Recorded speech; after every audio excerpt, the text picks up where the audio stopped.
Mesdames, Messieurs, bonjour.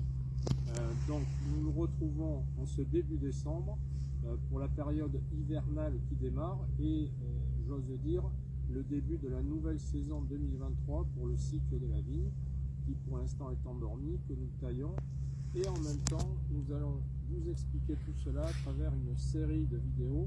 Nous commençons aujourd'hui en vous parlant du couvert végétal. Merci.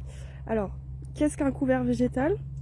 Un couvert végétal, c'est un semis de graines que nous appliquons sur un rang travaillé. C'est-à-dire un rang travaillé, qu'est-ce que tu fais en amont avant de planter et de faire les semis? Alors si nous comparons avec le rang qui est juste à côté de moi, nous voyons que c'est un enherbement naturel où l'herbe s'est installée toute seule. Sur un couvert végétal, nous allons sélectionner différentes graines. Pour cela, pour qu'elles puissent pousser, il faut travailler le sol d'abord et ensuite avec un outil, avec un semoir, nous allons semer différentes graines.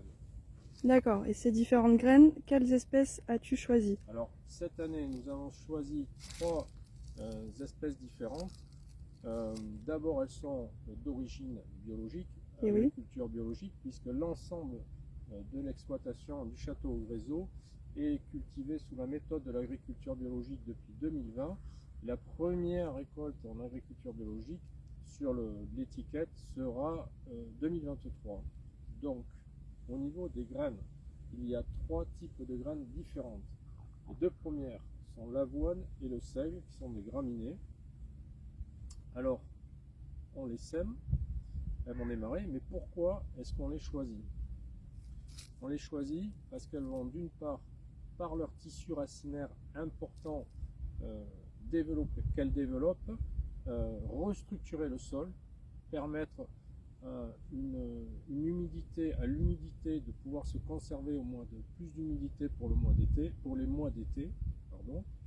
Et ça c'est une première chose. Ensuite, en poussant, elles vont fixer du carbone et le restituer dans le sol au moment où nous allons le broyer, ce qui sera directement disponible pour la vigne.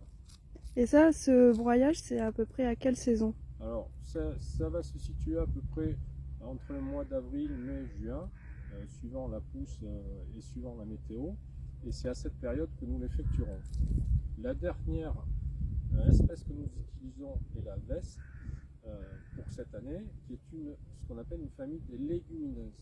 Donc elle a la caractéristique de fixer l'azote de l'air et de le fixer au niveau du sol, au niveau de ses racines, ce qu'on appelle des nodosités, en association avec des bactéries du sol.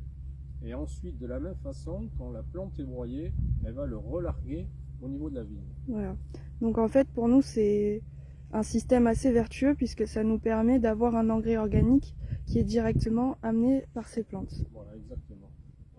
Dans ce cas-là, nous n'amenons pas d'engrais et la plante va pouvoir bénéficier naturellement par ce travail-là pour sa nourriture et son développement. Parfait. Bon, ben, je pense qu'on sait une bonne partie pour les couverts végétaux et puis dans tous les cas, on continuera en vidéo pour la suite. Eh bien, écoutez, c'est avec plaisir, je vous remercie. Nous vous rencontrerons sous peu de temps. D'ici là, nous vous souhaitons des bonnes fêtes et nous vous disons à bientôt. À bientôt, merci. Merci.